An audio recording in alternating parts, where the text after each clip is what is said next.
안녕하세요 여러분. 2025 수능특강 현대시 오늘은 낙화 첫사랑 시를 같이 보도록 합시다.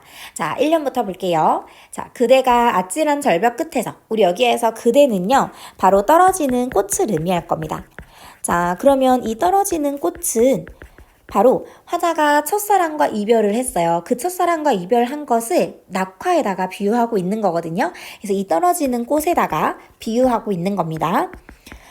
자, 아찔한 절벽 끝에서 바람의 얼굴로 서성인다면, 자, 그러면 이 바람의 얼굴로 서성인다는 것은 바람처럼 떠나려고 한다면 이런 뜻입니다. 바람처럼 떠나려 하면. 자, 이렇게 떠나려고 한다면, 자, 그대를 부르지 않겠습니다. 자, 그러면 그대를 부르지 않겠다고 얘기하고 옷깃 부둥키며 수선스럽지 않겠습니다. 자, 그러면 수선스럽게 하지 않겠대요. 그러면 지금 이 부분은 그대가 나를 떠나려고 한다면 그 이별을 받아들이겠다. 이별을 수용하는 화자의 태도가 드러납니다. 자, 그러면 여기에서 우리 뭐뭐 하겠습니다에다가 표시 한번 해볼까요? 자, 지금 시에서 계속해서 뭐뭐 하겠습니다, 뭐뭐 하겠습니다가 계속 반복될 거예요. 한 번만 표시를 할게요. 우리 여기 어미를 반복하고 있습니다. 자, 그러면 이렇게 어미를 반복하고 있는데 여기에서 뭐뭐 하겟이 쓰여요. 겟. 자, 그러면 이 겟이라고 하는 선어말 어미를 통해서는 의지를 드러내죠. 의지. 자, 그리고 두 번째, 습니다를 반복합니다. 자, 그러면 습니다, 비읍니다를 반복한다는 것은 우리 경어체를 사용하는 거죠. 자, 그러면 이 경어체를 사용해서 지금 부드러운 어조를 만들어내고 있고요. 그리고 부드러운 어조, 그리고 존중의 태도를 드러내고 있는 겁니다. 자, 그러면 당신이 이별을 하겠다고 하면 그걸 수용하고 존중하겠다라는 그런 태도를 지금 이 어미를 통해서도 드러내고 있는 거예요. 자, 이어서 볼게요. 그대에게 무슨 연유가 있겠거니? 이렇게 생각을 할 거래요.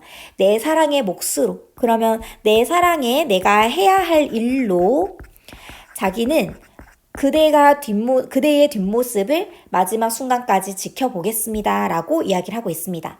자, 그러면 그대가 떠날 때 자기는 뒷모습을 마지막 순간까지 보겠다. 그게 자신의 몫이다. 라고 이야기를 하는 거예요. 손 내밀지 않고 그대를 다 가지겠습니다. 자, 우리 이 부분 한번 밑줄 그어볼까요? 자, 손을 내밀지 않았는데 그대를 다 가진대요. 자, 그러면 지금 여기서는 모순되는 표현, 우리 역설법이 쓰이는 부분이죠. 자, 그대를 다 가지겠다는 게 실제로 그대라고 하는 그 물리적 실체를 다 가지겠다는 것보다는 여기서는 그대와의 사랑을 간직하겠다. 이런 의미로서 쓰이고 있는 거예요. 그대와의 사랑을 간직하겠다. 자, 그러면 이어 볼까요? 아주 조금만 먼저 바닥에 닿겠습니다. 자, 그러면 지금 여기서는 어떤 이야기를 하고 있는 거냐면, 자, 그대가 절벽 아래로 떨어질 때 자신은 뒷모습을 마지막 순간까지 볼 거지만, 그래도 자기도 따라 뛰어내려서 먼저 바닥에 닿겠다라고 이야기를 하는 거예요. 그러면 왜 먼저 바닥에 닿겠다고 이야기를 하는지 그 내용, 뒤에 내용을 다시 한번 보도록 할게요. 가장 낮게 엎드린 처마를 끌고, 우리 이 처마는요, 치마예요, 치마. 방언으로 지금 쓰인 거거든요. 자, 그러면 치마라는 점에서 화자는 지금 여성이구나라는 것을 알 수 있죠. 자, 이렇게 치마를 끌고 추락하는 그대의 속도를 앞지르겠습니다. 그대의 속도를 앞질러서 내가 먼저 바닥에 닿겠다 라고 이야기를 하는 거예요.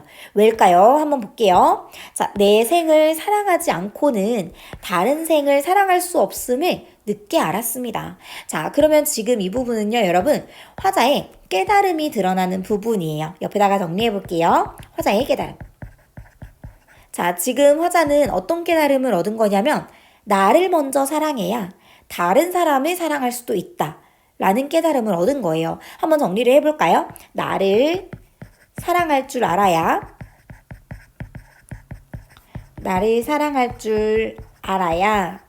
다른 사람도 사랑할 수 있다. 다른 사람도 사랑할 수 있다. 이런 깨달음을 얻은 거예요. 자, 우리 예를 들어볼게요. 예를 들어서 그대를 너무 사랑해요. 상대방을 너무 사랑하다 보니까 자기를 신경 쓰지 않고 자기를 돌보지 않고 상대방한테 너무 집착을 하는 거예요. 자, 그러면 이렇게 집착을 하면 망가지는 거는 자기 자신이거든요. 그러면 이렇게 자기가 자신이 망가진 후에는 다른 사람도 사랑할 수가 없겠죠. 그쵸? 자기 자신이 망가져 버리는 거니까. 자, 그래서 나를 먼저 사랑해야, 나를 먼저 돌보고, 나를 먼저 되돌아보고 해야, 그래야 다른 사람도 사랑할 수 있는 거구나라는 그런 깨달음을 화자는 얻었다는 거예요. 자, 그럼 이어서 볼까요? 그대보다 먼저 바닥에 닿아서 강보의 아기를 여기 오타예요. 받듯이고요, 여러분. 이거 이렇게 붙여쓰기 해야 됩니다. 강보의 아기를 받듯. 자, 그러면 지금 이 부분은 직유법이 쓰이죠. 강보의 아기를 받는다는 거는 되게 조심스럽게 해야 되잖아요. 이렇게 조심스럽고 그리고 정성스럽게 온몸으로 나를 받겠습니다. 자, 그러면 온몸으로 나를 받겠습니다에다가 한번 형광펜 쳐볼게요. 자, 자신의 깨달음을 행동으로 표현하고 있는 거예요. 나를 먼저 사랑해야 된다고 했잖아요. 그래서 온몸으로 나를 먼저 받겠다, 나를 받겠다라고 이야기를 하는 겁니다. 자, 그러면 지금 여기서는 나를 사랑하고 이렇게 나를 구원해야, 그래야 그대를 사랑할 수 있잖아요. 그대를 사랑할 수 있다. 그래서 화자의 깨달음을 이 행동으로 지금 표현하고 있는 겁니다. 나를 먼저 받겠다라는 행동으로요. 자, 그러면 우리 지금 내용은 여기까지고요. 자, 아래 내려가서 한번 좀 정리를 해볼게요. 자, 지금 우리 이 시에서는 제목이 낙화 첫사랑이라고 해서 첫사랑 이별을 낙화에다가 비유한 거라고 했어요. 자, 그러면 우리 한번 정리를 해볼까요? 이 낙화와의 관련성을 왜 낙화에다가 비유했는지 한번 정리를 해보도록 할게요. 자, 그러면 일단은 첫 번째, 이 낙화는 아까 이야기했듯이 첫사랑과 이별하는 거예요. 자, 그러면 공통점이 있어요. 공통점. 자, 공통점이 어떤 거냐면, 자, 첫사랑과 이별하면 슬프잖아요. 그쵸? 자, 그리고 꽃이 떨어질 때 느끼는 그런 애상적인 느낌, 슬픈 느낌이 있거든요. 자, 그러면 이 공통점은 바로 애상적인 정서를 유발한다는 점입니다. 애상적인 정서를 유발한다. 이런 공통점이 있기 때문에 첫사랑 이별을 낙화에다가 비유하고 있는 거고요. 자, 근데 우리 한번 생각을 해볼게요. 이 시에 나온 거는 아니지만, 자, 하지만 낙화가 이루어져야 여러분, 가을이 되면 그 자리에 열매가 나거든요.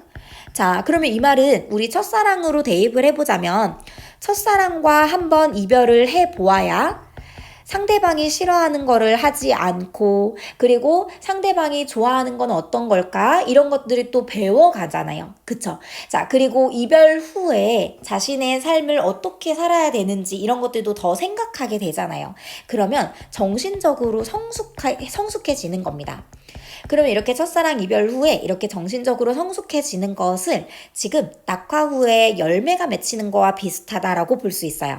그래서 이렇게 낙화와 관련이 있기 때문에 낙화로 비유를 한 거예요.